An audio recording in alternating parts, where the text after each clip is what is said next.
Good morning students. Welcome in the next lecture of Pharmacology 1. We are discussing the chapter antimicrobial. We have discussed many compounds which are used as antimicrobial. Either they are having strong antimicrobial property or they are having feeble antimicrobial property. In this continuity, today we are going to start the next compound, that is sulfur and its compounds. Sulphur very commonly used compound, आपने इसका नाम सुना होगा। Nature में sulphur बहुत exist करता है, किसी भी फॉर्म में एग्जिस्ट करता है। सल्फेट की फॉर्म में भी एग्जिस्ट करता है, सल्फाइड की फॉर्म में भी एग्जिस्ट करता है। अगर आप अपने सराउंडिंग्स में देखेंगे तो नेचर में सल्फर जो है वो कैल्शियम, बेरियम, मैग्नीशियम इसकी सल्फेट की फॉर्म में एग्जिस्ट करता है। जैसे कैल्शियम सल्फेट हो गया, बेरियम सल्फेट हो गया, मैग्नीशियम सल्फेट हो गया। ऐसे ही सल्फाइड्स भी एग्जिस्ट करते हैं, जैसे जिंक का सल्फाइड हो गया, आयरन का सल्फाइड हो गया, ठीक है, फेरस सल्फाइड हो गया, कॉपर सल्फाइड हो गया, इस फॉर्म में भी एग्जिस्ट करता है। बट नेचुरली जो सल्फर जो है वो वोल्केनो की इरप्शन से इवॉल्व होता है। वहाँ पे जैसे इटली वगैरह में वोल्केनो जब इरप्ट होते हैं तो ये जो सल्फर होता है और कंपाउंड्स के साथ वहाँ पे इवॉल्व होता है वोल्केनो इरप्शन के अंदर। तो सल्फर को अगर हम देखें, इसको अगर हमें इसको प्रोड्यूस करना है, इसकी जो प्रेपरेशन है एसिड वो है hydrogen sulphide plus sulphur dioxide की इंटरेक्शन के साथ ये प्रोड्यूस किया जाता है। इसकी प्रेपरेशन में है और आपको यहाँ पे एलिमेंटल सल्फर जो है मिलता है और साथ में वाटर यहाँ पे प्रोड्यूस होता है, ठीक है।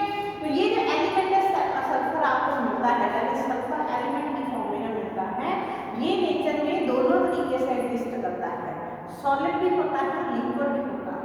सल्फर की दोनों फिजिकल फॉर्म एग्जिस्ट करती हैं, सॉलिड भी होता है, लिक्विड भी होता है। तो जो इसकी जो एलिमेंटल सल्फर की एलोट्रॉपिक फॉर्म्स हैं उसमें जो सॉलिड होती है वो होती है जैसे रोम्बिक सल्फर है, या आप कह सकते हैं फ्लावर ऑफ सल्फर, जिसको सब्लाइम सल्फर भी बोलते हैं, ठीक है। मोनोक्लिनिकल सल्फर ये भी सॉलिड होता है। लिक्विड सल्फर कौन सा होता है? लिक्विड सल्फर में आपके बहुत सारे आते हैं, जैसे अल्फा सल्फर है, माइक्रो सल्फर है। इसके अलावा सल्फर प्लास्टिक सल्फर की फॉर्म में भी मार्केट में एग्जिस्ट करता है। जब आप माइक्रो सल्फर को सुपर कूल करते हैं तो उसका बन जाता है प्लास्टिक सल्फर। और अमोर्फस सल्फर जो होता है वो एजिंग के साथ, जैसे जैसे प्लास्टिक सल्फर पुराना होता जाता है तो अमोर्फस जो सल्फर है वो एग्जिस्ट करता है।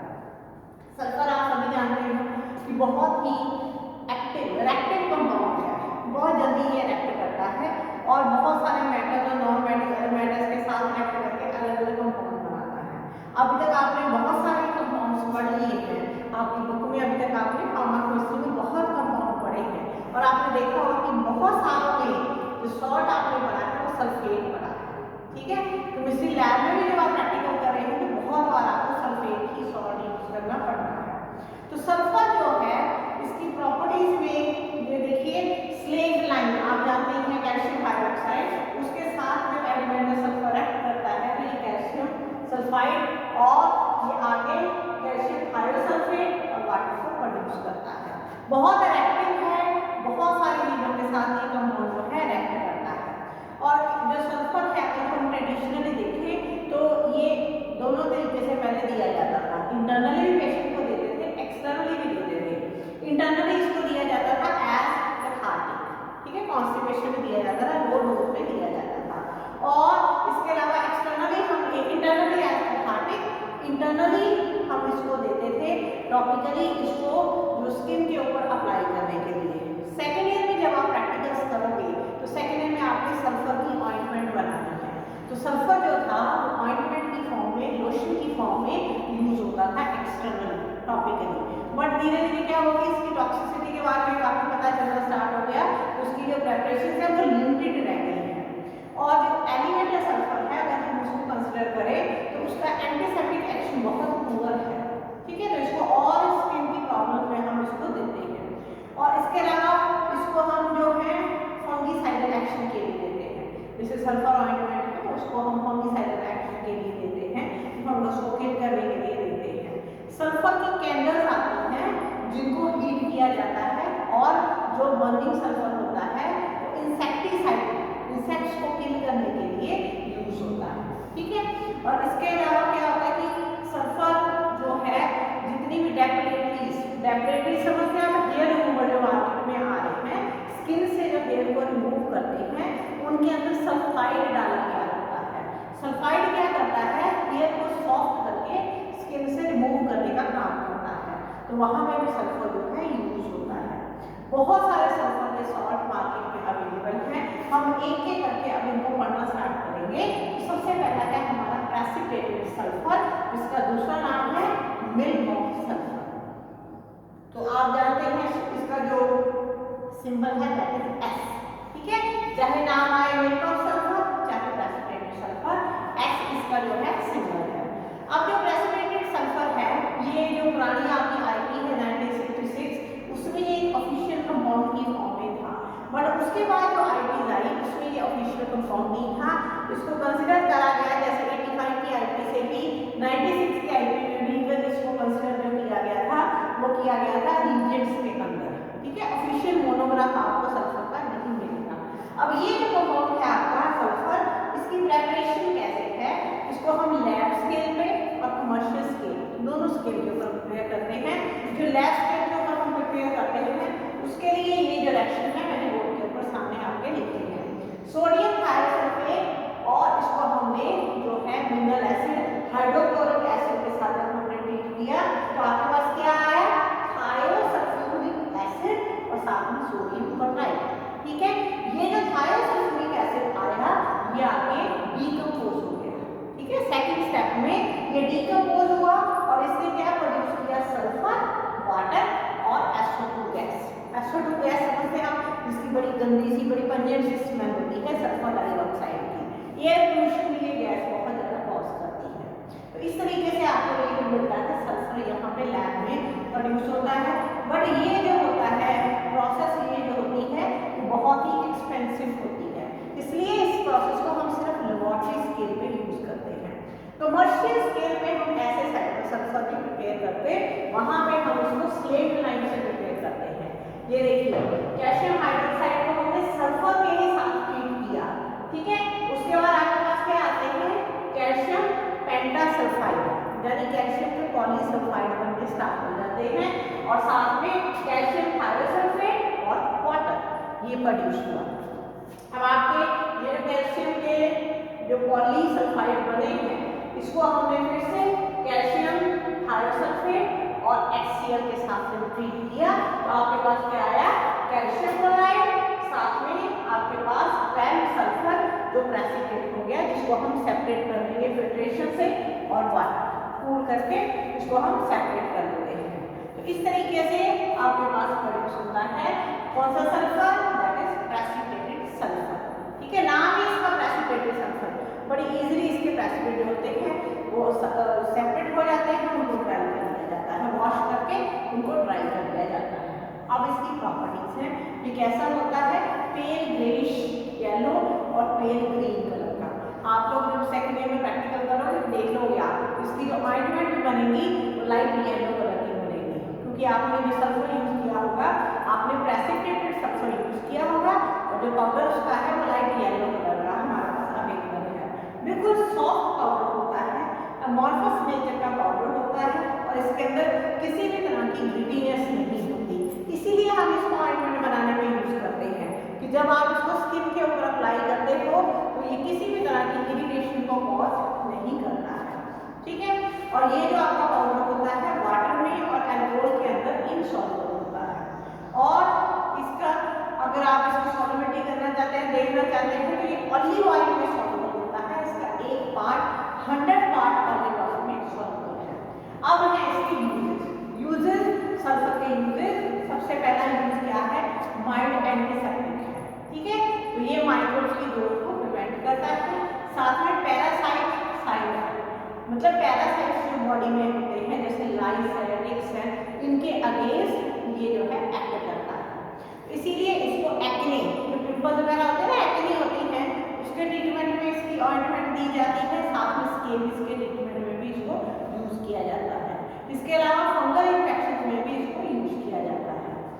बहुत सारी डर्माटोलॉजिकल जो प्रॉब्लम्स होती हैं, स्किन की, उसमें इसको यूज किया जाता है। जैसे जो है सिगोरिया, इसमें क्या होता है कि जो सेबेशियस ग्लैंड होती है उनकी एक्सेस सिक्रीशन होती है, वहां पे इसको यूज किया जाता है। इसके अलावा इसका केराटिनोलाइटिक यूज है। ये क्या करता है, स्किन के ऊपर हॉर्नी लेयर जो होती है उसको लूजन करता है और उस हॉर्नी लेयर को रिमूव करने का काम करता है। आपने देखा होगा कई लोगों के ब्लैक करके मस्से वगैरह होते हैं, उनको रिमूव करने में ये हेल्प करता है। ठीक है, तो इसलिए ऑइंटमेंट में, लोशन में इसको हम यूज करते हैं। इसके अलावा इंटरनली इसको हम यूज करते हैं एज कैथार्टिक। ठीक है, माइल्ड एंजाइटी यानी एज कैथार्टिक, कॉन्स्टिपेशन को रिलीव करने के लिए यूज किया जाता है। और इसके अलावा होम्योपैथिक मेडिसिन में सल्फर को काफी ज्यादा डाला गया है। तो ये है इसके यूजेस। ठीक है, जैसे आपको पेपर में यूजेस का क्वेश्चन आता है, आप एंटीसेप्टिक लिख सकते हैं, कैथार्टिक लिख सकते हैं, तो ऐसे 2-3 यूज आपको उसमें लिखने हैं। इसके बाद नेक्स्ट आ गया आपका सबलाइम सल्फर, जिसका दूसरा नाम है flower of sulphur. Flower of sulphur जो है बड़ा कॉमन फिगर है आपके पेपर में, और इसका भी जो सिंबल है दैट इज एस। और फ्लावर ऑफ सल्फर और सबलाइम सल्फर जो है ये सल्फर वेपर्स को कंडेंस करके बनता है। अब ये कैसा होता है, ये भी फाइन येलो कलर का, ये थोड़ा सा ग्रेटी होता है, थोड़ा सा स्किन पे इरिटेशन कॉज करता है और क्रिस्टलाइन होता है। राउंडिंग शेप होती है इसके जो क्रिस्टल्स होते हैं, और इसका बड़ा अनप्लेजेंट, इसका जो ऑर्डर और टेस्ट होता है वो अबियरेबल होता है, अनप्लेजेंट नहीं होता है। जो नॉर्मल सल्फर की वजह से सल्फर डाइऑक्साइड प्रोड्यूस होती है तो अनप्लेजेंट फ्लेवर होता है उसका। वाटर में इनसॉल्युबल होता है, अल्कोहल में इनसॉल्युबल होता है, ऑलिव ऑयल में ये स्पेरली सॉल्युबल होता है। इसके जो सबलाइम सल्फर जो होता है बहुत स्लोली ये डिसॉल्व होता है, और इसकी जो आप इसको हीट करते हैं तो ये ब्लू फ्लेम के साथ हीट होता है और ये प्रोड्यूस करता है सल्फर डाइऑक्साइड गैस। ठीक है, और इसके लिए यूजेस और हैं वो सारे के सारे आपने इसी के बारे में लिखने हैं कि माइल्ड एंटीसेप्टिक है, माइल्ड लैक्सेटिव है, सेबेशियस ग्लैंड्स पे अगेंस्ट एक्ट करता है, केराटिनोलाइटिक एक्ट करता है, होम्योपैथिक मेडिसिन में यूज होता है। ये सारे यूजेस जो हैं आपने, एंटी फंगल यूज है इसका, वो भी इसका भी है, प्रेसिपिटेटेड का भी है और सबलाइम सल्फर का भी है। ठीक है, अब आपका लास्ट कंपाउंड जो आ गया दैट इज सेलेनियम सल्फाइड। इसका दूसरा नाम है सेलेनियम डाइसल्फाइड। अब आप देखिए SeS2, सेलेनियम डाइसल्फाइड, S2 जो है उसकी वजह से डाइसल्फाइड है, ये इसका फॉर्मूला है।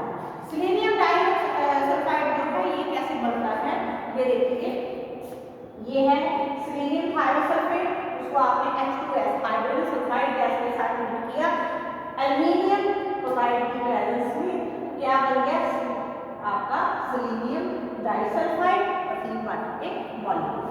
इस तरीके से ये प्रिपेयर हो गया। ठीक है, अब ये कैसा होता है, ये ऑरेंज कलर का, ब्राइट ऑरेंज से रेडिश ब्राउन कलर का पाउडर होता है, और इसकी बहुत ही हल्की ऑर्डर होती है, स्मेल होती है। स्मेल इसके अंदर किसकी होती है, H2S गैस वाली स्मेल होती है। जब आप लोग सेकेंड ईयर में केमिस्ट्री का प्रैक्टिकल करोगे तो आप देखोगे जब H2S गैस प्रोड्यूस होगी तो पूरे कॉलेज में स्मेल आती है, इतनी पंजेंट होती है उस गैस की स्मेल। ठीक है, और प्रैक्टिकली ये वाटर में इनसॉल्युबल है, ऑर्गेनिक सॉल्वेंट जैसे अल्कोहल वगैरह में भी ये इनसॉल्युबल है। ये डिसॉल्व किसके अंदर होता है, नाइट्रिक एसिड के अंदर डिसॉल्व होता है। ठीक है, तो ये देखिए मैंने रिएक्शन लिखा है, सेलेनियम डाइसल्फाइड और नाइट्रिक एसिड, इनका आपस में रिएक्शन होता है और ये बनता है आपका सल्फ्यूरिक एसिड के मॉलिक्यूल्स बनते हैं, और ये जो बनता है आपका सेलेनियम डाइसल्फाइड बनता है, वाटर बनता है, नाइट्रिक डाइऑक्साइड जो है गैस प्रोड्यूस होती है। ठीक है जी, तो ये है आपका H2 है, ये है आपका सेलेनियम डाइऑक्साइड की केमिकल प्रॉपर्टीज में इसका जो रिएक्शन है नाइट्रिक एसिड के साथ। अब इसका यूज क्या है, सेलेनियम डाइसल्फाइड जो है इसको हम ओरली भी नहीं लेते हैं क्योंकि ये बहुत टॉक्सिक है, बहुत सारे इसके साइड इफेक्ट हैं। ओरली और सिस्टमेटिकली अगर ये लिया जाए तो बहुत सारे साइड इफेक्ट्स कॉज करता है, बट अगर आपने पढ़ा हो, जैसे आप पहले स्टडी पढ़ते हैं तो उसमें जो माइक्रो न्यूट्रिएंट्स होते हैं इसमें आप पढ़ते हैं कि हमारी डाइट के अंदर ट्रेसेस ऑफ सेलेनियम भी होना चाहिए। जो मिनरल्स पढ़ते हैं उसमें सेलेनियम भी आप पढ़ते हैं, तो सेलेनियम होना जरूरी चाहिए, बट लार्ज अमाउंट में नहीं लेना है उसको ओरली, क्योंकि ये बहुत सारी प्रॉब्लम्स कॉज करता है। ये क्या कॉज करता है, आपका जो जीआईटी का म्यूकोसा होता है उसको इरिटेट कर देता है, पेट में दर्द शुरू हो जाती है। उसके अलावा जो आपका लिवर होता है उसमें अगर ये पास हो जाए तो लिवर के अंदर फैट के डिपॉजिट बनने स्टार्ट हो जाते हैं, तो इसलिए इसको बहुत लेस अमाउंट में दिया जाता है। तो इसको मोस्टली कहाँ यूज किया जाता है, टॉपिकली इसको यूज किया जाता है। अगर आप लोगों ने मार्केट में एंटी डैंड्रफ शैम्पू आते हैं उनके फॉर्मूला देखे होंगे तो वहाँ पे सेलेनियम काफी यूज होता है। तो डैंड्रफ के अगेंस्ट एंटी डैंड्रफ एप्लीकेशंस में ये यूज होता है। और इसके अलावा जो हमारा स्कैल्प है उसमें जो सीबेशियस ग्लैंड्स होती हैं उनकी सिक्रीशंस को कंट्रोल करने के लिए इसको हम यूज करते हैं। अगर आप इसको यूज करें एज शैम्पू, मतलब कोई हेयर प्रोडक्ट अगर आप एंटी डैंड्रफ शैम्पू में लगा रहे हैं तो उसको अप्लाई कैसे करना है, पहले क्या करना है, हेयर को वॉश करना है, अच्छे से वॉश करना है, फिर उसको रिंस करके उसमें 5 से 10 ml जो इसका शैम्पू होगा उसको लगाना है। ठीक है, लगा के जिस टाइम आपने लगाना है और उसको आपने आईज को प्रोटेक्ट करके रखना है, यानी आईज के अंदर ये नहीं जाना चाहिए, आईज में जाने से आईज में इरिटेशन कॉज करता है। ठीक है, तो आपने वो शैम्पू जो है 5 to 10 ml हेयर में लगा के और उसको आपने थोड़ा सा वाटर का वॉल्यूम साथ में लगाना है और उसमें झाग लेदर में मिक्स करनी है, थोड़ी देर इसको हेयर में रहने देना है और उसके बाद उसको आपने वॉश करना है। ये इसका ट्रीटमेंट का मेथड होता है। ठीक है, आईज को प्रोटेक्ट करके इस शैम्पू को 5 से 10 ml अपने बालों में लगाना है, वॉश्ड हेयर में लगाना है, डर्टी हेयर में भी लगाना है और थोड़ी देर बालों में रहने देना है, बाद में बालों को उसको वाटर के साथ वॉश कर देना है। ठीक है, तो ये है सेलेनियम डाइसल्फाइड जो आपने एंटी डैंड्रफ प्रिपरेशन के अंदर देखा होगा। तो इसके साथ आपका जो सल्फर एंड कंपाउंड इसका टॉपिक जो है खत्म होता है। अगर आपको फुल क्वेश्चन आता है सल्फर कंपाउंड्स के ऊपर, आपको ये सारे लिखने पड़ेंगे। पहले ये सल्फर है, एलिमेंटल सल्फर है, तो प्रेसिपिटेटेड सल्फर, सब्लाइम सल्फर और ये सल्फर का compound selenium disulphide. Thank you.